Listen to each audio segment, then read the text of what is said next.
Hello नमस्कार दोस्तों। स्वागत है आपका आपके अपने यूट्यूब चैनल एजे इकोनॉमिक्स में। साथियों, जैसा कि आप जानते हैं या नहीं जानते हैं तो मैं फिर से दोहरा देता हूं कि हम इस समय पढ़ रहे हैं प्रैक्टिस सेट की एक सीरीज। और अगर आप यूट्यूब में पहली बार हैं और नए हैं तो इसको लाइक, सब्सक्राइब और शेयर ज़रूर करिएगा। साथियों, अगर मैं बात करूं कि हम इस समय पढ़ के आ रहे हैं तो हम एक टीजीटी पीजीटी की एक सीरीज का अध्ययन कर रहे हैं, जिसमें हम 25 से 30 के आसपास डेली क्वेश्चंस लेके आते हैं और उसमें उसका जो सॉल्यूशन सहित उसके बारे में हम चर्चा करते हैं और उसके बारे में जो महत्वपूर्ण तथ्य हैं वो जानने की कोशिश करते हैं। तो चलिए आज की इस क्लास को या आज के इस वीडियो को शुरू करते हैं। इसमें आपको मिलेंगे लगभग 25 से 30 के आसपास एमसीक्यूज टाइप के जो क्वेश्चंस हैं जो इकोनॉमिक्स से रिलेटेड होंगे।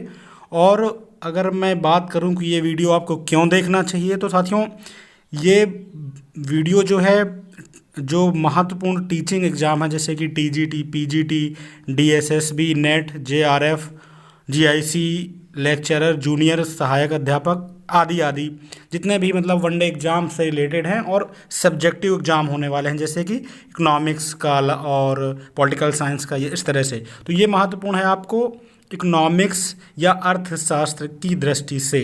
ठीक है, चलिए आज की क्लास शुरू करते हैं। और पहला क्वेश्चन आपके स्क्रीन पर ये है। साथियों, पहला क्वेश्चन है कि मांग की लोच कितने प्रकार की होती है। ठीक है, पहला क्वेश्चन है आपका, मांग की लोच कितने प्रकार की होती है। मुझे उम्मीद है इसका जवाब आपको पता ही होगा। ऑप्शन है ए है 1, ऑप्शन बी 2, ऑप्शन सी 3 और ऑप्शन डी 4।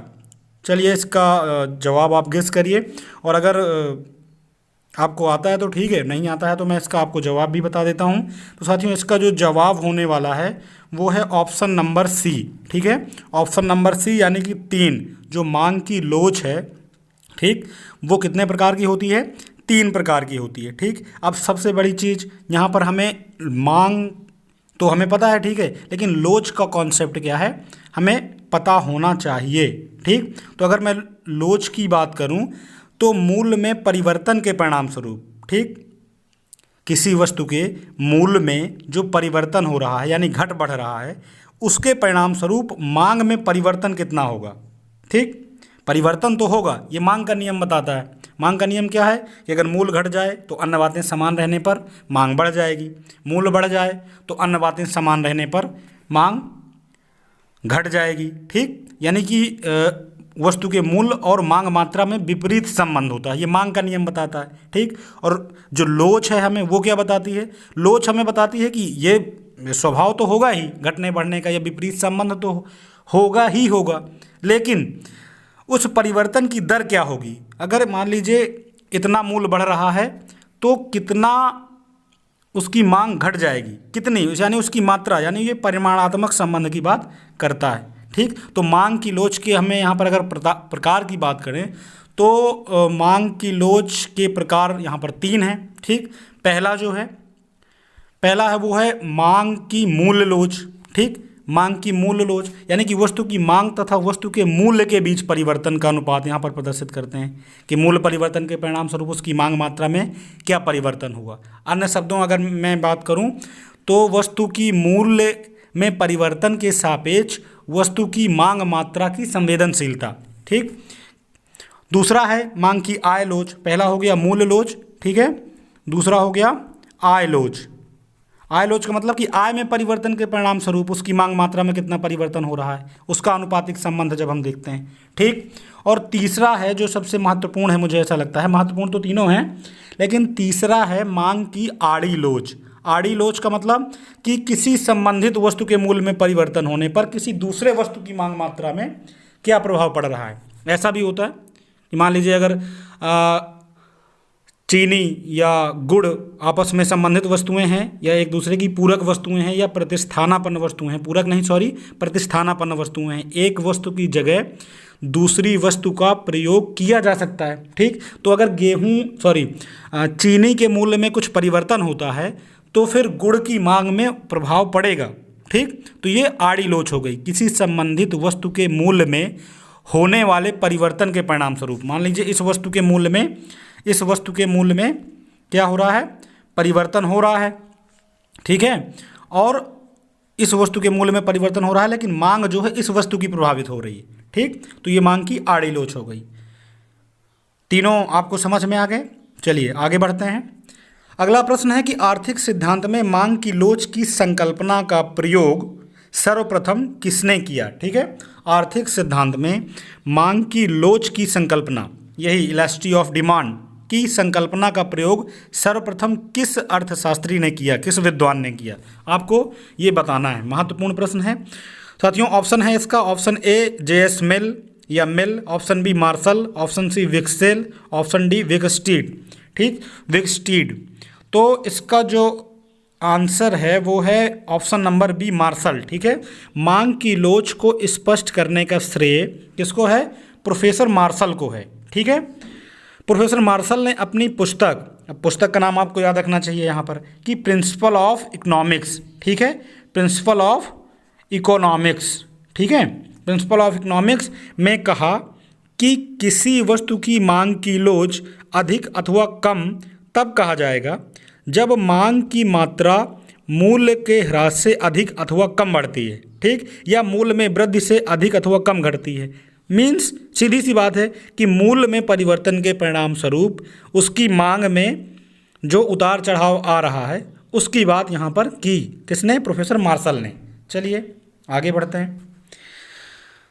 अगला प्रश्न है कि एक अपवाद वाला मांग वक्र वह है जिसकी ढाल, ठीक, दाईं ओर उठती हुई होती है, ओके,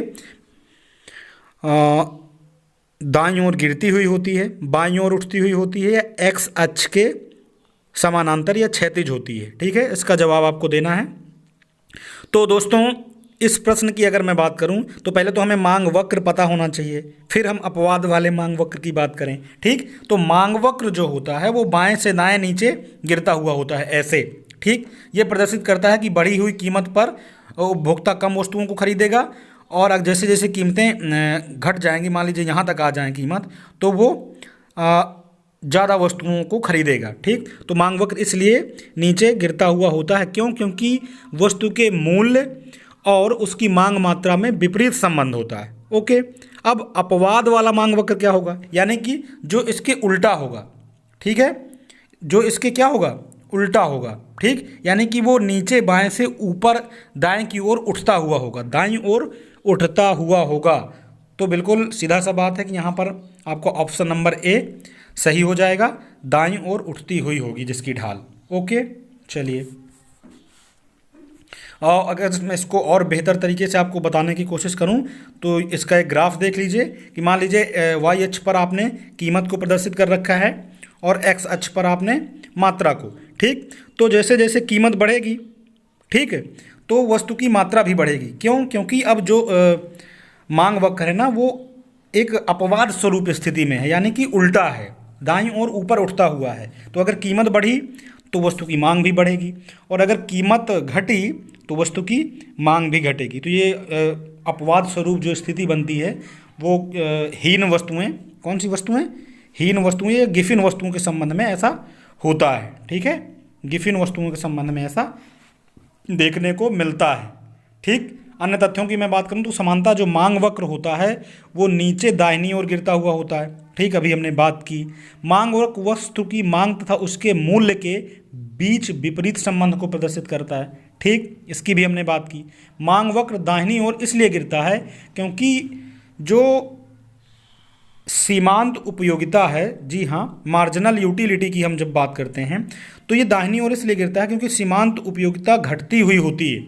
ठीक है ना, घटती हुई होती है मतलब कि जैसे मान लीजिए उपभोग की प्रक्रिया चल रही है, आप भोजन कर रहे हैं और आप मान लीजिए 5 रोटियां खाते हैं, तो पहली रोटी से ज़्यादा उपयोगिता, फिर दूसरी से उससे कम, तीसरी से उससे कम, चौथी से उससे कम, और पाँचवीं से एक स्थिति ऐसे आएगी कि आप पूर्ण संतुष्टि के स्तर पर होंगे और जो आपकी जो मार्जिनल यूटिलिटी या जो सीमांत उपयोगिता है वो जीरो हो चुकी होगी। क्योंकि जब मार्जिनल यूटिलिटी जीरो होती है तभी जो टोटल यूटिलिटी होती है वो अधिकतम यानी हाई होती है। चलिए, तो ये आपको समझ में आ गया होगा। आगे बढ़ते हैं, अगला प्रश्न देखते हैं कैसा है। मांग वक्र के दाहिनी ओर गिरते हुए आकार का कारण क्या है? ठीक, जैसे अभी हमने इसके बारे में डिस्कस की कि मांग वक्र दाहिनी ओर इसलिए गिरता हुआ होता है क्योंकि ह्रास समान सीमांत उपयोगिता नियम लागू होता है। जो मार्जिनल यूटिलिटी या सीमांत उपयोगिता है वो क्या है, घटती हुई होती है, इसलिए मांग वक्र दाहिनी ओर गिरता हुआ होता है। ठीक। और अगर सीमांत उपयोगिता ह्रास नियम की मैं बात करूं तो इसका जो प्रतिपादन है वो सर्वप्रथम फ्रेंच अर्थशास्त्री, किसने, कौन, कहाँ के थे ये फ्रेंच अर्थशास्त्री एच गॉसेन। ठीक, एच गॉसेन ने किया था, फ्रेंच अर्थशास्त्री एच गॉसेन ने किया था, इसलिए इसे गॉसेन का प्रथम नियम भी कहते हैं। ठीक है, इसलिए इसे क्या कहते हैं, गॉसेन का प्रथम नियम भी कहते हैं। बाद में आगे चलकर प्रोफेसर मार्शल ने इसका समर्थन किया तथा इसे और विकसित किया, तो फिर मार्शल का ही नाम इस नियम से जोड़ा जाता है। चलिए आगे बढ़ते हैं और बात करते हैं अगले प्रश्न की। तो एक उपभोक्ता जब संतुलन की स्थिति में होता है तो तटस्थता वक्र पर और फिर खाली स्थान है स्पर्श रेखा होती है। ठीक है, चलिए जब एक उपभोक्ता संतुलन की स्थिति में होगा तो होगा क्या, मांग रेखा तटस्थता वक्र से स्पर्श करेगी, या कीमत रेखा करेगी, या पूर्ति रेखा करेगी, या मांग एवं पूर्ति रेखा करेगी। ऑप्शन आपके सामने हैं और जैसा कि आप इसके पहले भी थोड़ा बहुत परिचित होंगे कि जो कीमत रेखा यानी आपकी जो बजट लाइन है वो तटस्थता वक्र को स्पर्श करती है। ठीक है, उसी स्थिति में उपभोक्ता क्या है, संतुलन में होता है। ठीक, और हम ये भी जानते हैं कि जो अनाधिमान वक्र है ये इस प्रकार का, तो इसका जो ढाल है, ठीक, अनाधिमान वक्र का जो ढाल है तो दोनों वस्तुओं के बीच, यानी कि ये मान लीजिए y वस्तु है, ये x वस्तु है, के बीच सीमांत उपयोगिताओं का अनुपात प्रदर्शित करता है। ठीक, कि हमें दोनों वस्तुओं से कितना कितना मार्जिनल यूटिलिटी प्राप्त हो रही है, तथा मूल्य रेखा या बजट रेखा, मान लीजिए कि ये मूल्य रेखा है ऐसी और ये दोनों आपस में यहाँ पर टच कर रहे हैं। ठीक, तो बजट रेखा का ढाल दोनों वस्तुओं के बीच मूल्य अनुपात को प्रदर्शित करता है। वो तटस्थता वक्र क्या प्रदर्शित करता है, सीमांत उपयोगिताओं का अनुपात।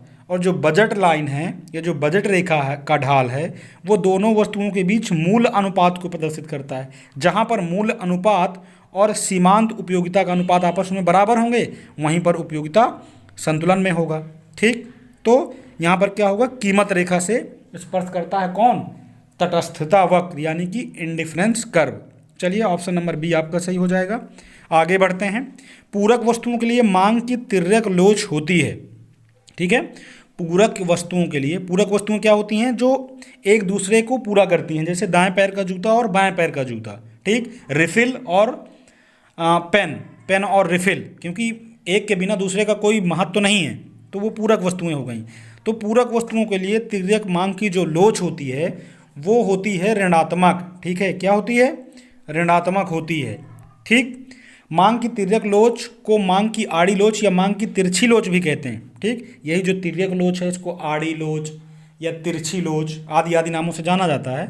जो किसी वस्तु, यानी मान लीजिए कि एक वस्तु है कौन सी, ए, ठीक, और एक वस्तु है बी, ओके, तो किसी वस्तु मान लीजिए ए के मांग में प्रतिशत परिवर्तन और किसी अन्य वस्तु बी के मूल्य में प्रतिशत परिवर्तन का अनुपात है। ठीक, कि मान लीजिए अगर एक की हम मांग कर रहे हैं तो इसका ये प्रभाव किस पर डालेगी, बी के मूल्य पर, बी का जो मूल्य है वो ए वस्तु के मांग पर प्रभाव डालेगा। ठीक है, पूरक वस्तुओं के संबंध में मांग की जो तिरछी लोच होती है वो ऋणात्मक होती है, आपको ये ध्यान में रखना है। ठीक है, ये ऋणात्मक होती है। आगे बढ़ते हैं। अगला प्रश्न है कि निम्नलिखित में से किसे रूपांतरण वक्र यानी कि ट्रांसफॉर्मेशन कर्व द्वारा व्यक्त नहीं किया जा सकता। ऑप्शन है साधन कीमत को, ऑप्शन बी अवसर लागत को, ऑप्शन सी चुनाव को, या फिर ऑप्शन डी दुर्लभता को। किसे रूपांतरण वक्र द्वारा व्यक्त नहीं किया जा सकता। ठीक है, तो साथियों इस प्रश्न का जो आंसर है वो है ऑप्शन नंबर ए, साधन कीमत को। साधन कीमत को आप रूपांतरण वक्र यानी कि ट्रांसफॉर्मेशन कर्व से व्यक्त नहीं कर सकते। ठीक है, और जो ट्रांसफॉर्मेशन कर्व होता है वो आपको आपकी 3 संकल्पनाओं को व्यक्त करता है। ठीक, कौन कौन सी संकल्पनाएं हैं, पहली तो है आपकी दुर्लभता। ठीक है, पहली है आपकी दुर्लभता, दूसरी है आपकी अवसर लागत को, ठीक, तीसरी है आपके चुनाव को। ठीक, तो ये तीन चीज़ों को ये व्यक्त करता है, साधन कीमत को व्यक्त नहीं करता है। चलिए आगे बढ़ें। अगला प्रश्न है मूल आर्थिक क्रिया क्या है। चलिए, तो ये तो जो आर्थिक सिद्धांत या अर्थशास्त्र पढ़ने वाले जो विद्यार्थी हैं उनके लिए एक ABCD जैसा प्रश्न है कि मूल आर्थिक क्रिया है। आप सभी जानते हैं मूल आर्थिक क्रिया है उपभोग, क्योंकि अर्थशास्त्र में कहा भी गया है कि उपभोग ही आर्थिक क्रियाओं का आदि एवं अंत है। उपभोग से ही प्रभावित होती हैं, तब उत्पादन की प्रक्रिया होती है, और उत्पादन होता है इसलिए उपभोग होता है। क्लियर होगा आपको। चलिए आगे बढ़ते हैं। सर्वप्रथम किसने प्रदर्शित किया कि मांग वक्र को अनधिमान वक्रों की सहायता से व्युत्पन्न यानी कि ड्राइव्ड किया जा सकता है। मांग वक्र को अनधिमान यानी तटस्थता वक्र यानी कि इंडिफरेंस कर्व की सहायता से व्युत्पन्न किया जा सकता है। किसने कहा? सर्वप्रथम। ठीक है, तो ये देखिए हिग्स एवं एलन के नाम आते हैं जब भी हम तटस्थता वक्र की बात करते हैं। तो यहाँ पर ऑप्शन जो आपका सही हो जाएगा वो हो जाएगा हिग्स। ठीक है, क्या हो जाएगा? हिग्स। मांग वक्र को अनधिमान वक्रों की सहायता से व्युत्पन्न किया जाता है, इसका सर्वप्रथम प्रतिपादन हिग्स ने किया। ओके, यह मार्शलियन और हिग्स मांग वक्र के नाम से भी जाना जाता है। यह मार्शलियन और हिग्स मांग वक्र के नाम से भी जाना जाता है। चलिए आगे बढ़ते हैं। तटस्थता वक्र की संकल्पना का प्रतिपादन किसने किया? तो ये प्रश्न देखिए रिपीट हुआ है, हिग्स ने किया। आगे बढ़ें। यदि किसी वस्तु की मांग की कीमत लोच इकाई से अधिक हो, यदि किसी वस्तु की मांग की कीमत लोच इकाई से अधिक हो तो वस्तु की कीमत में वृद्धि होने पर उस वस्तु पर किए जाने वाले कुल व्यय में क्या होगा? ठीक, कीमत लोच क्या है? इकाई से अधिक है। इकाई से अधिक का मतलब कि जो वस्तु है वो लोचदार है। लोचदार मतलब उसकी मांग में परिवर्तन हो सकता है। ठीक है, तो लोचदार है। अब वस्तु की कीमत में वृद्धि हो जाए तो उस वस्तु पर किए जाने वाला व्यय क्या होगा? सीधी सी बात है, अगर हम उसके उपभोग को या उसकी मांग को घटा बढ़ा सकते हैं तो अगर वस्तु की कीमत बढ़ जाएगी तो हम उस वस्तु की जो मांग है या जो उस पर खर्च कर रहे हैं, जो व्यय कर रहे हैं, वो कम हो जाएगा। बेसिक सी बात है, थोड़ी सी लॉजिक लगा के हम इस प्रश्न का उत्तर ढूंढ सकते हैं। अगर मैं दोबारा इसको आपको समझाना चाहूँ तो मान लीजिए कि ये वस्तु है, मान लीजिए एक अंडा है। ठीक, अब इसकी जो मांग की लोच है, अगर ये बेलोचदार होता है इसकी मांग की लोच, तो हम इसकी मांग को ना तो कम कर सकते ना तो ज़्यादा कर सकते। तो कीमत बढ़े चाहे घटे, इसको हमें उतना उपभोग करना ही करना है, उतनी मांग करनी ही करनी है। तो अगर कीमत बढ़ जाती तो हमारी जो व्यय है वो बढ़ जाता। ठीक, लेकिन यहाँ पर क्या है, कीमत की जो मांग की वस्तु की जो मांग की लोच है वो क्या इकाई से अधिक है, यानी कि ये वस्तु क्या है? लोचदार है। क्या है? लोचदार है, अपेक्षाकृत लोचदार है। ठीक है, इकाई से अधिक है। अब अगर अनंत होती, ठीक है, तो पूर्ण लोचदार होती, लेकिन यहाँ पर क्या है? अपेक्षाकृत लोचदार है। अब अगर हम इस लोचदार का मतलब हम इसकी मांग को कम ज़्यादा कर सकते हैं। ठीक, तो वस्तु की कीमत में फिर अगर वृद्धि हो जाए तो चूंकि हम इसकी मांग को कम कर सकते हैं, ठीक है, तो यहाँ पर क्या है, जो उस पर किए जाने वाला व्यय है वो कम हो जाएगा। ठीक है, इसी संदर्भ में मैं आपको थोड़ा सा यहाँ पर अगर स्मरण में दिला दूँ तो मांग की जो कीमत लोच का एक सूत्र होता है, ठीक है, वो क्या होता है? चलिए मेरे साथ साथ दोहराइएगा कि मांगी गई मात्रा में प्रतिशत परिवर्तन। ठीक है, मांगी गई मात्रा में, ठीक है, प्रतिशत परिवर्तन, ठीक है, बटा कीमत में प्रतिशत परिवर्तन, बटा कीमत में प्रतिशत परिवर्तन। मांगी गई मात्रा में प्रतिशत परिवर्तन बटा कीमत में परिवर्तन, ये मांग की कीमत लोच का सूत्र होता है। इसको आपको ध्यान में रखना है। चलिए आगे बढ़ते हैं। तटस्थता वक्र विश्लेषण में एक वस्तु की कीमत में कमी के परिणाम स्वरूप क्या हो सकता है? केवल प्रतिस्थापन प्रभाव होता है। कमी के परिणाम स्वरूप केवल प्रतिस्थापन प्रभाव होता है। ऑप्शन बी केवल आय प्रभाव होता है। ऑप्शन सी उपभोक्ता नीचे वाले तटस्था वक्र पर चला जाता है। ठीक, या फिर आय एवं प्रतिस्थापन प्रभाव दोनों होते हैं। ठीक, क्वेश्चन मैं एक बार फिर से रिपीट कर देता हूं कि तटस्थता वक्र विश्लेषण में एक वस्तु की कीमत में अगर कमी हो जाए तो क्या होगा? केवल प्रतिस्थापन प्रभाव होगा, केवल आय प्रभाव होगा, उपभोक्ता नीचे वाले तटस्थ वक्र पर चले जाएगा, या फिर आय एवं प्रतिस्थापन प्रभाव दोनों होंगे। तो साथियों इस प्रश्न का जो आंसर होगा आपका वो होगा ऑप्शन नंबर डी, आय एवं प्रतिस्थापन प्रभाव दोनों होंगे। तटस्थ वक्र विश्लेषण से हमें यह स्पष्ट होता है कि कीमत में अगर परिवर्तन हो रहा है, यानी कि प्राइस में अगर कोई परिवर्तन होता है तो उसका प्रभाव कितना आय प्रभाव के कारण है, ठीक है, कितना आय प्रभाव के कारण है और कितना प्रतिस्थापन प्रभाव के कारण है, ठीक, इन दोनों का योग ही तो कीमत प्रभाव होता है। तो अर्थात तटस्थ वक्र विश्लेषण कीमत प्रभाव को आय प्रभाव तथा प्रतिस्थापन प्रभाव में विभाजित कर सकता है। जो कीमत प्रभाव है तो इसका हम सूत्र भी लिख सकते हैं, कीमत प्रभाव बराबर आय प्रभाव प्लस प्रतिस्थापन प्रभाव। ओके, चलिए आगे बढ़ते हैं। ऑप्शन नंबर डी होगा इसका, आय प्रभाव एवं प्रतिस्थापन प्रभाव। आगे बढ़ें। एक वस्तु विलासिता की श्रेणी में आती है जब उसकी मांग की लोच, ठीक, मांग की लोच क्या होगी, इकाई से कम होगी, इकाई से अधिक होगी, इकाई के बराबर होगी या शून्य होगी, ठीक। एक वस्तु विलासिता की श्रेणी में कब आएगी, जब उसकी मांग की लोच जो है इकाई से अधिक होगी। ओके, इकाई से अधिक होगी, ठीक। एक वस्तु की मांग की आय लोच इकाई से अधिक हो तो वस्तु विलासिता की श्रेणी में आएगी। ओके, ठीक है। अब जब मान लीजिए कि जब मांग की आय लोच धनात्मक है, ठीक है, क्या है, धनात्मक है, तो वस्तु सामान्य होगी। वस्तु क्या होगी, सामान्य होगी। ओके, जब ऋणात्मक है तो वस्तु क्या होगी, घटिया किस्म की होगी। आय लोच की बात हो रही है यहाँ पर, ठीक है।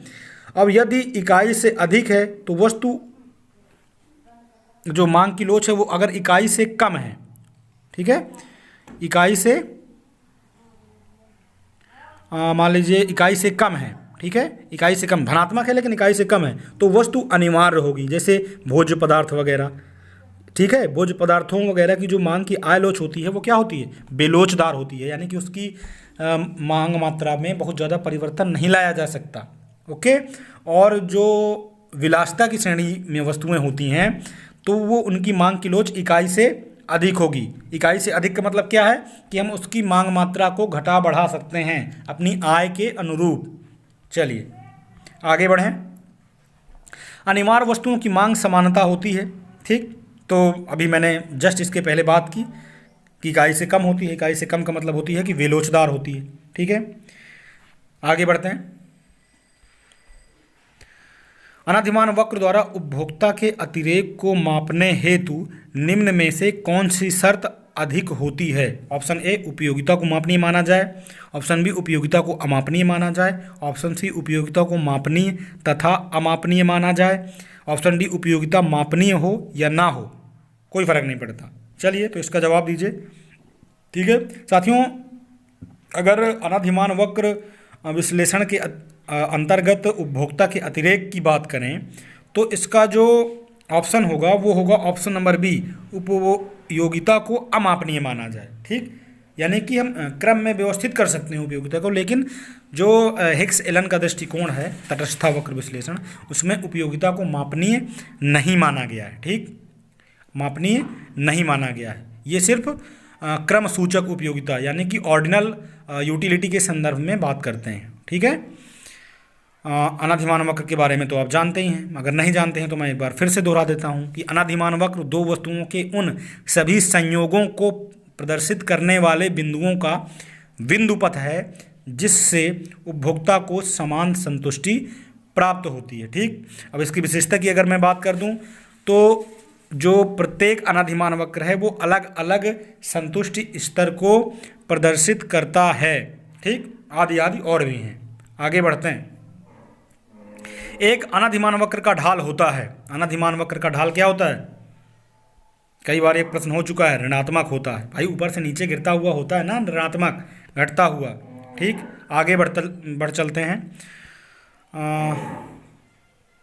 साथियों कुछ तथ्यों की मैं बात करूं अभी पिछले वाले प्रश्न में कि एक अनाधिमान वक्र का जो ढाल है वो ऋणात्मक होता है, तो कुछ फैक्ट इसमें ये ऐसे हैं कि जो अनाधिमान वक्र है वो मूल बिंदु की ओर उन्नतोत्तर होता है। आप सभी जानते हैं उन्नतोत्तर मतलब ऐसे होता है। निम्नतर अनाधिमान वक्र की तुलना में उच्चतर अनाधिमान वक्र अपेक्षाकृत अधिक संतुष्टि स्तर को प्रदर्शित करता है। यानी ये निम्नतम है तो ये उच्चतर है, ये अधिक संतुष्टि स्तर को प्रदर्शित करेगा।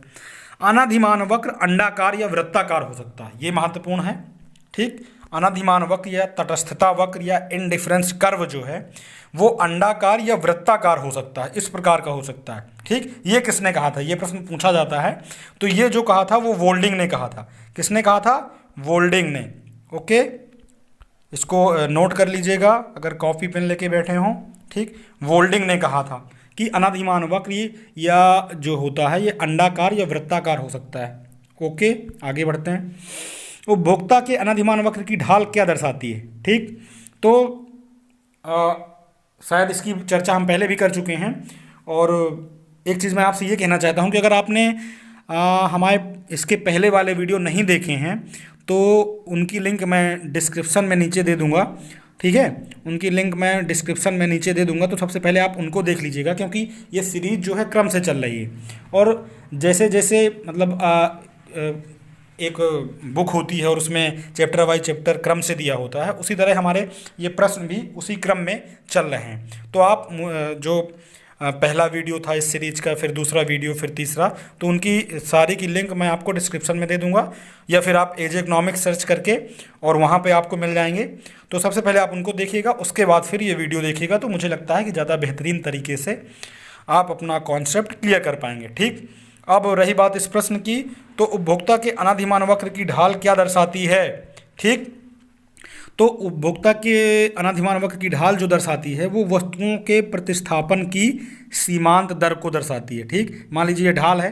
ठीक, अब ये ढाल क्या दर्शाती है कि एक्स वस्तु की प्रत्येक इकाई की वृद्धि के लिए वाई वस्तु का त्याग करना पड़ेगा। मीन्स कि वाई वस्तु की जगह हम एक्स वस्तु का प्रतिस्थापन कर रहे हैं। ठीक, तो ये वस्तुओं के प्रतिस्थापन की सीमांत दर को प्रदर्शित करती है। और ये सीमांत दर क्या है? घटती जाती है। यानी पहली एक्स इकाई के लिए हम ज़्यादा वाई का त्याग कर सकते हैं, फिर दूसरे के लिए उससे कम, फिर दूसरे अगले के लिए उससे कम।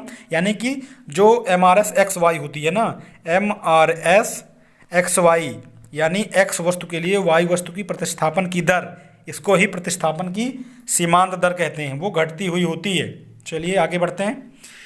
अगला प्रश्न है, उदासीनता वक्र एक दूसरे को नहीं काटते। सीधी सी बात है, नहीं काटते। आप लोगों ने भी पढ़ा होगा, नहीं काटते। अब क्यों नहीं काटते, प्रश्न यह है। ठीक है, ऑप्शन है प्रत्येक वक्र एक दूसरे के समानांतर होता है। ऑप्शन बी है प्रत्येक वक्र संतुष्टि के निम्न स्तर का द्योतक होता है। ठीक, ऑप्शन सी है, यहाँ पर नहीं लिखा है, मैं आपको बता देता हूँ कि प्रत्येक वक्र अधिकतम संतुष्टि का द्योतक होता है। ठीक है, प्रत्येक वक्र क्या होता है? अधिकतम संतुष्टि का द्योतक होता है, इसलिए। या फिर ऑप्शन डी, इनमें से कोई नहीं। ठीक, तो उदासीनता वक्र एक दूसरे को नहीं काटते। क्यों नहीं काटते?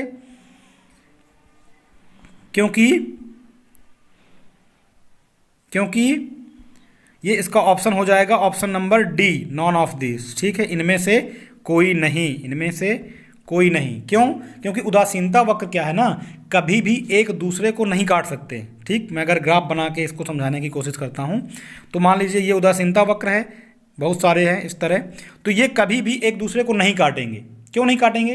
क्योंकि कोई भी उदासीनता वक्र संतुष्टि के किसी एक स्तर को प्रदर्शित करता है। अब प्रत्येक उदासीनता वक्र संतुष्टि के अगर किसी एक स्थिति को प्रदर्शित करता है तो अलग अलग उपभोक्ता जो तटस्था वक्र हैं वो अलग अलग संतुष्टि स्तर को प्रदर्शित करेंगे।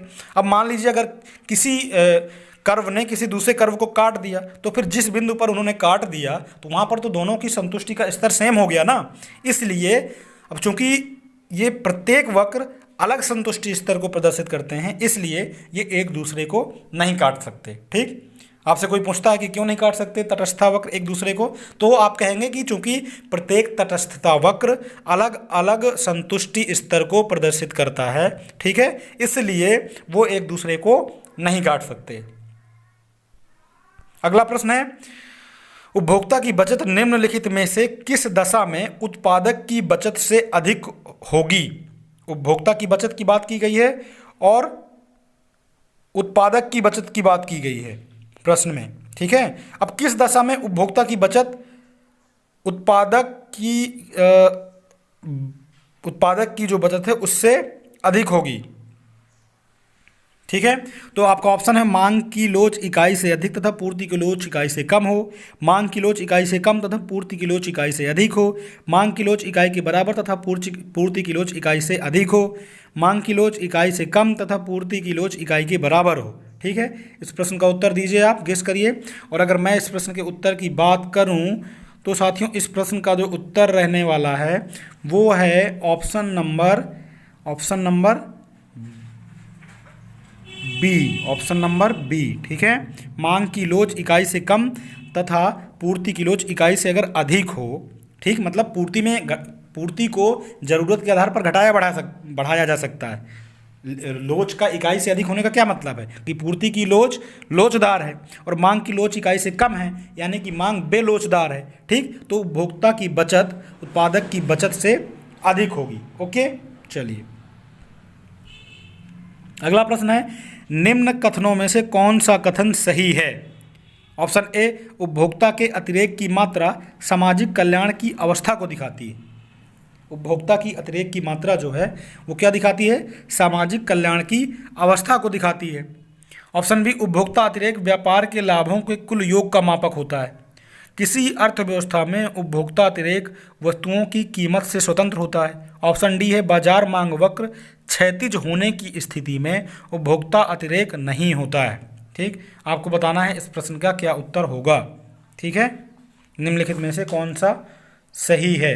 ओके साथियों, इस प्रश्न का जो सही उत्तर होने वाला है वो होगा ऑप्शन नंबर डी, बाजार मांग वक्र क्षैतिज होने की स्थिति में उपभोक्ता अतिरेक नहीं होता है। ठीक, अब अगर मैं इसके डिस्क्रिप्शन की बात करूं तो दोस्तों इसमें क्या है कि जो उपभोक्ता के अतिरेक की मात्रा सामाजिक कल्याण की अवस्था को दिखाती है, तो सामाजिक कल्याण की अवस्था सिर्फ उपभोक्ता अतिरेक से नहीं होता है। ठीक है, उसमें क्या होता है, उपभोक्ता अतिरेक यानी कि कंज्यूमर सरप्लस प्लस उत्पादक अतिरेक यानी कि प्रोड्यूसर सरप्लस, दोनों जब मिल जाते हैं तब सामाजिक कल्याण की बात होती है। तो ऑप्शन ए नंबर गलत हो गया। ऑप्शन बी, उपभोक्ता अतिरेक व्यापार के लाभों के कुल योग का मापक होता है। ठीक, तो कुल योग का मापक सिर्फ उपभोक्ता अतिरेक नहीं होता है, वो भी क्या होता है, उपभोक्ता अतिरेक प्लस प्रोड्यूसर जो अतिरेक यानी कि जो उत्पादक अतिरेक, दोनों मिलकर क्या होता है, लाभों के कुल योग का मापक होता है। ठीक, अब किसी अर्थव्यवस्था में उपभोक्ता अतिरेक वस्तुओं की कीमत से स्वतंत्र होता है, ये तो वैसे भी गलत हो गया। ठीक है, तो फिर आपका सही क्या होगा, बाजार मांग वक्र क्षैतिज होने की स्थिति में उपभोक्ता अतिरेक नहीं होगा। ओके, आगे बढ़ें। यदि आपूर्ति वक्र का ढाल धनात्मक हो, यानी पूर्ति वक्र का ढाल जो है क्या हो, धनात्मक हो, तो वस्तु की कीमत में वृद्धि के परिणाम स्वरूप आपूर्ति क्या होगी? चलिए, बहुत आसान सा सवाल है, लेकिन बहुत सारे लोग इसमें कंफ्यूज भी हो जाते हैं। सीधा सा है, आप इसका छोटा सा ग्राफ बनाइए और मान लीजिए पूर्ति वक्र क्या है, धनात्मक। धनात्मक का मतलब बाएं से दाएं ऊपर बढ़ता हुआ। ठीक है, तो अब इस प्रकार इसको बनाएंगे कि ये जो है मूल बिंदु से शुरू होगा। ओके, अब पूर्ति वक्र जो है यहाँ से शुरू हुआ। अब ये कह रहा है कि यदि आपूर्ति वक्र का ढाल धनात्मक हो, मान लीजिए धनात्मक हो गया, तो वस्तु की कीमत में वृद्धि, यानी कि अगर ये कीमत बढ़ती जाए तो पूर्ति क्या होगी, बढ़ती जाएगी, बढ़ती जाएगी, बढ़ती जाएगी, बढ़ती जाएगी, सीधी सी बात। तो इसका जो आंसर है वो हो जाएगा आपका ऑप्शन नंबर ए। क्या हो जाएगा, ऑप्शन नंबर ए। ठीक, बढ़ती है। ओके, आगे बढ़ते हैं। पूर्ति अगर बढ़ती है तो हम भी बढ़ते हैं आगे। चलिए, अगला प्रश्न है कि समान आपूर्ति वक्र की ढाल क्या होती है? समान आपूर्ति वक्र की जो ढाल होती है वो होती है ऋणात्मक, सॉरी, जो समान आपूर्ति वक्र की ढाल जो होती है वो होती है धनात्मक, इस प्रकार की। ठीक, सीधी सी बात। तो आपका जो आंसर है वो हो जाएगा ऑप्शन नंबर ए। ओके, आगे बढ़ चलते हैं। अगला प्रश्न है, समान मांग, जो मांग फलन का जो ढाल होता है वो क्या होता है? तो मांग फलन का ढाल जो होता है वो ऐसे होता है, यानी कि ऋणात्मक होता है। ओके, ऋणात्मक होता है। आगे बढ़ते हैं। यदि मांग फलन डी बराबर 400 - 2p है तो 50 रुपये प्रति इकाई कीमत पर मांगी गई मात्रा क्या होगी। मांग फलन दिया हुआ है। ओके, मांग फलन दिया हुआ है 400 माइनस 2p, और p की वैल्यू भी दी हुई है। p की वैल्यू क्या हो गई 50। तो अब आप इसको इसी p की वैल्यू को p में इसी मांग फलन में रख दीजिए, आंसर आ जाएगा। बड़ा आसान सा सवाल है, ठीक है। तो इसको सॉल्व कर लेते हैं। यहीं पर देखिए 400 माइनस 2p है, तो p का मान है 50, ठीक। और 50 दूनी कितना हो गया 100, ठीक। अब इस 400 में इस 100 को घटा दीजिए, कितना आ गया 300 इकाई, ठीक। ऑप्शन नंबर का सही हो गया, इसका ऑप्शन नंबर बी सही हो गया। चलिए आगे बढ़ चलते हैं। यदि आपूर्ति वक्र दिया हुआ है, वहाँ पर क्या था मांग वक्र दिया हुआ था, यहाँ पर आपूर्ति वक्र दिया हुआ है, ठीक। s बराबर 2p का स्क्वायर माइनस 10, तो p की वैल्यू भी दी हुई है, ठीक है। तो इकाई हेतु आपूर्ति की लोच क्या होगी, लोच क्या होगी, ठीक है। तो साथियों इसको जब हम सॉल्व करेंगे, ठीक है, तो आपूर्ति वक्र हमारा दिया हुआ है, ठीक। अब अगर हम इसको सॉल्व करें तो ये जो इसका होगा क्या ds अपान डी, ओके, ये हो गया आपका 4p, ठीक। अब 4p हो गया।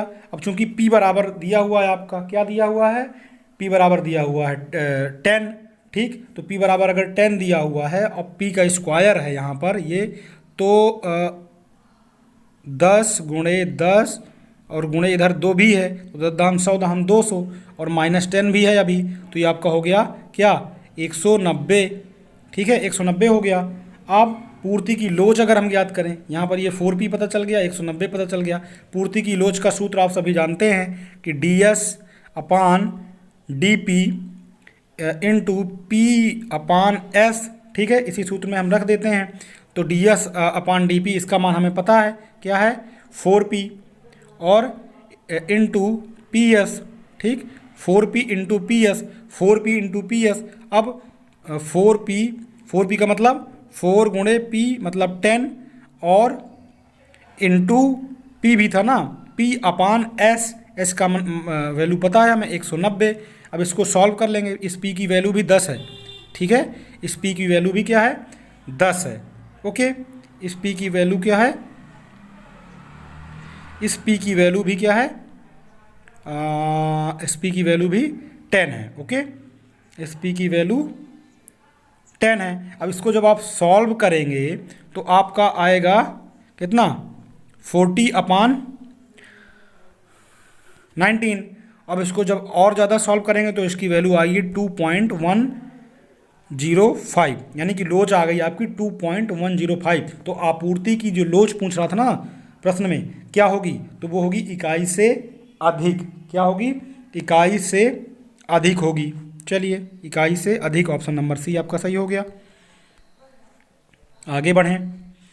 अगला प्रश्न है कि एक रैखिक मांग वक्र के लिए कीमत की सापेक्ष मांग की लोच। एक रैखिक मांग वक्र के लिए, ठीक है, कीमत की सापेक्ष मांग की लोच मांग वक्र के प्रत्येक बिंदु पर क्या होगी, आपको बताना है। ऑप्शन ए है स्थिर रहती है, परिवर्तित होती है किंतु यह परिवर्तन शून्य तथा इकाई के मध्य होता है। ऑप्शन डी परिवर्तित होती है किंतु यह परिवर्तन शून्य तथा अनंत के मध्य होता है, ठीक। चलिए गैस करिए इसको साथियों। अगर मैं इसके उत्तर की बात करूं तो इसका जो उत्तर होने वाला है वो है ऑप्शन नंबर डी, परिवर्तित होती है किंतु यह परिवर्तन शून्य तथा अनंत के मध्य होता है। रैखिक मांग वक्र के लिए कीमत के सापेक्ष मांग की जो लोच है मांग वक्र के प्रत्येक बिंदु पर परिवर्तित होती है, ओके, किंतु यह परिवर्तन शून्य तथा अनंत के मध्य होता है, ठीक। अब रैखिक मांग वक्र के उसी बिंदु पर मान लीजिए हम बात करें कि रैखिक मांग वक्र दिया हुआ है इस प्रकार का, आपका ये रैखिक मांग वक्र है, ठीक। अब हमें लोच ज्ञात करनी है, ये मान लीजिए यहाँ पर, तो उस बिंदु के नीचे का भाग, यही तो होता है आड़ी लोच ज्ञात करने का जो सूत्र होता है, लोच ज्ञात करने का जो ये सूत्र होता है, तो ये क्या होता है, अगर हम बात करें तो ये होता है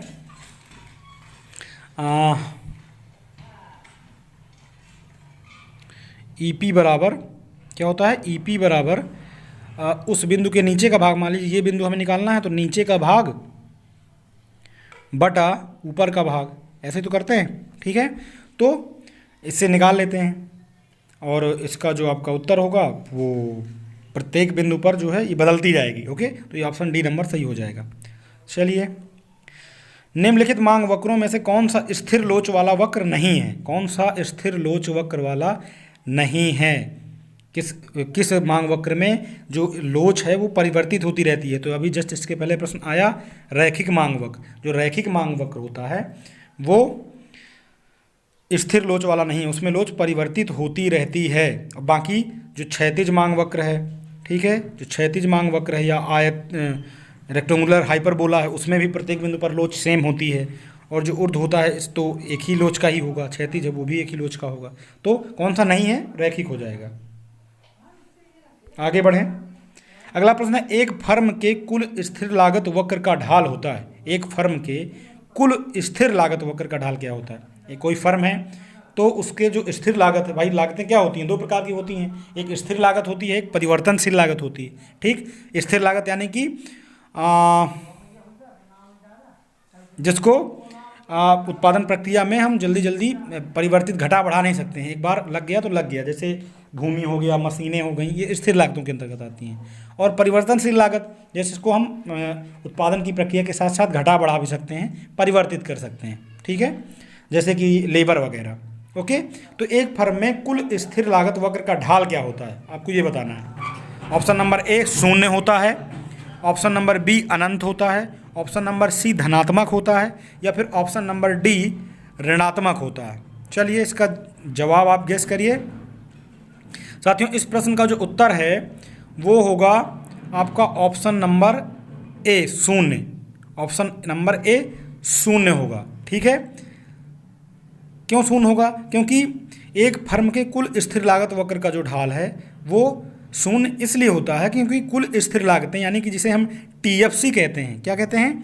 टीएफसी, टोटल फिक्स कॉस्ट, उत्पादन की वे लागतें हैं जो उत्पादन के साथ परिवर्तित नहीं होती हैं। क्या है? वो घटती बढ़ती नहीं हैं। ठीक, वे उत्पादन के स्तर से स्वतंत्र होती हैं। ठीक है, उत्पादन के स्तर से क्या होती हैं? स्वतंत्र होती हैं। ओके, वास्तव में फर्म को ये लागतें उठानी ही पड़ती हैं। यदि फर्म थोड़े समय के लिए उत्पादन बंद भी कर दे, इनमें भूमि और बिल्डिंग, उधार ली गई मुद्रा पर ब्याज आदि शामिल होते हैं, तो ये ऊपरी लागतें यानी कि ओवरहेड कॉस्ट है। ठीक है, इसे क्या कहते हैं? Overhead cost.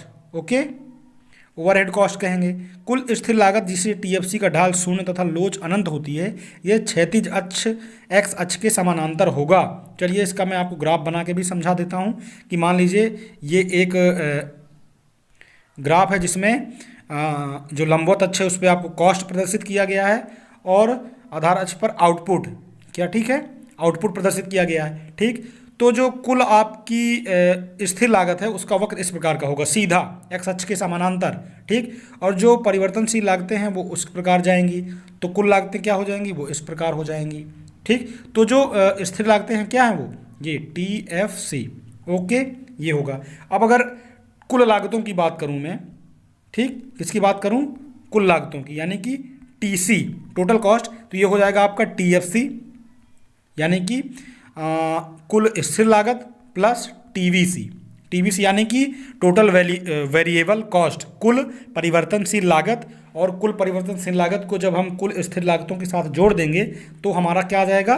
कुल लागत आ जाएगा। इसको आपको ध्यान में रखना है। चलिए आगे बढ़ें। यही चीज़ देखिए इस ग्राफ में भी समझाया गया है कि ये आपका जो आधार अक्ष के समानांतर है ये आपका स्थिर लागतें हैं। ठीक है, क्या है? ये स्थिर लागतें हैं और ये परिवर्तनशील लागतें हैं और ये कुल लागतें हैं। इसको और इसको जब आप आपस में जोड़ देंगे तो ये टोटल कास्ट आपकी निकल आएगी। ठीक है, चलिए अगला प्रश्न है कि उत्पादन की कुल लागत बराबर होती है। तो चलिए बहुत आसान सा जवाब है इसका, अभी हम यही डिस्कस कर रहे थे कि जब स्थिर लागत और परिवर्तनशील लागत को आपस में जोड़ देते हैं तो वो क्या हो जाती है? वो कुल लागत हो जाती है। ओके, स्थिर लागत क्या? स्थिर लागत मतलब TFC, total fix cost, plus TVC, total variable cost. इन दोनों को जब आप जोड़ देंगे तो आपका आ जाएगा टीसी, टोटल कॉस्ट। ओके, चलिए साथियों अंतिम प्रश्न है कि निम्न चित्र में से औसत स्थिर लागत यानी एएफसी, औसत स्थिर लागत AFC वक्र OX अक्ष को स्पर्श नहीं करता। क्यों नहीं करता? बड़ा बेहतरीन और अच्छा सा और लॉजिकल प्रश्न है कि एक चित्र बना हुआ है, देखिए आपके सामने। लंब अक्ष पे कॉस्ट प्रदर्शित किया गया है, आधार अक्ष पे आउटपुट, और ये एवरेज फिक्स्ड कास्ट है। ठीक, एवरेज फिक्स्ड कास्ट है। एवरेज मतलब औसत, प्रत्येक वस्तु के हिस्से में जो आने वाली स्थिर लागत है उसको ये प्रदर्शित करता है। तो जैसे जैसे उत्पादन की प्रक्रिया आगे बढ़ती है तो AFC क्या है, आगे की तरफ बढ़ता जाता है। लेकिन ध्यान में आपको ये रखना है कि जो AFC कर्व है वो कभी भी किसी भी कंडीशन में वो जो एक्स अक्ष है ये इसको टच नहीं करेगा। ठीक, टच क्यों नहीं करेगा? क्योंकि जो स्थिर लागत का हिस्सा है प्रत्येक उत्पादन की प्रत्येक यूनिट पर, प्रत्येक वस्तु पर, वो कुछ ना कुछ जरूर आएगा। ठीक, हाँ, ये अलग बात है कि बहुत ज़्यादा उत्पादन या बहुत लंबे समय तक जब उत्पादन हो चुका होता है तो प्रत्येक वस्तु पर स्थिर लागत का जो हिस्सा है वो बहुत कम, नाम मात्र का होता है। ठीक, बहुत ही कम नाम मात्र का। मान लीजिए एक एग्जांपल मैं दूं कि एक पेन बनाने की फैक्ट्री हम शुरू करते हैं। ठीक, पेन बनाने की फैक्ट्री शुरू करते हैं मान लीजिए, तो यहाँ पर जो स्थिर लागत है वो है 100 करोड़। ठीक है, कितनी है? 100 करोड़। और परिवर्तनशील लागत मान लीजिए लेबर वगैरह दुनिया भर का ये है 50 करोड़। ठीक, क्या है? 50 करोड़। तो अगर पहली यूनिट की, जो पहला पेन बनाया हम लोगों ने, उसकी पहले यूनिट की अगर हम स्थिर लागत की बात करें, पहली यूनिट की स्थिर लागत की बात करें तो क्या होगी? 100 करोड़ रुपए होगी। ठीक, 100 करोड़ होगी। जब दूसरी यूनिट बनाएंगे तो स्थिर लागत क्या हो जाएगी? 50-50 हो जाएगी। ठीक, फिर जब तीसरी बनाएंगे तो 3 से डिवाइड हो जाएगी, जब चौथी बनाएंगे तो 4 से डिवाइड हो जाएगी। एवरेज की बात है ना ये। जब फिर हम करोड़ों करोड़ वस्तुएं बना लेंगे तो फिर मान लीजिए 1 करोड़ वस्तुएं हमने बना ली, और जब 100 करोड़ वस्तुएं बना ली और 100 करोड़ स्थिर लागत है तो 1 रुपये स्थिर लागत हो गई। जब और ज़्यादा हमने वस्तुएं बना ली तो उसकी जो एवरेज फिक्स्ड कॉस्ट है वो उसमें कुछ ना कुछ जुड़ी होगी, इसलिए वो आधार अक्ष को नहीं काटेगी। क्यों नहीं काटेगी? क्योंकि AFC कभी शून्य नहीं हो सकती है। AFC कभी शून्य हो ही नहीं सकती, चाहे उसमें 0.00000001% उसका इफेक्ट रहे उस वस्तु के प्रोडक्शन पर, लेकिन होगा जरूर। ओके, तो ये कभी जीरो नहीं हो सकती। तो साथियों, ये रहा आज का पूरा सेशन, और मुझे उम्मीद है ये वीडियो आपको बेहद पसंद आया होगा। आप अगर यहाँ तक आ गए हैं तो इसको लाइक, शेयर, सब्सक्राइब भी कर दीजिए। और हाँ, सबसे महत्वपूर्ण बात मैं ये कहना चाहूँगा आपको कि अगर इसके पहले वाले वीडियो जो इकोनॉमिक्स से ही रिलेटेड हैं सभी, उनको आपने नहीं देखा है तो AJ इकोनॉमिक्स सर्च करके आपको चैनल में भी मिल जाएंगी। उनकी लिंक भी मैं आपको डिस्क्रिप्शन में अभी शेयर कर दूंगा, तो उनको ज़रूर देखिएगा। टाइम कोरोना का चल रहा है तो खूब सारा ख्याल रखिएगा अपना, और थोड़ा थोड़ा पढ़ते रहिए, आदत बनाए रहिए। बुरा वक्त है लेकिन ये भी गुजर जाएगा। धन्यवाद, थैंक यू सो मच।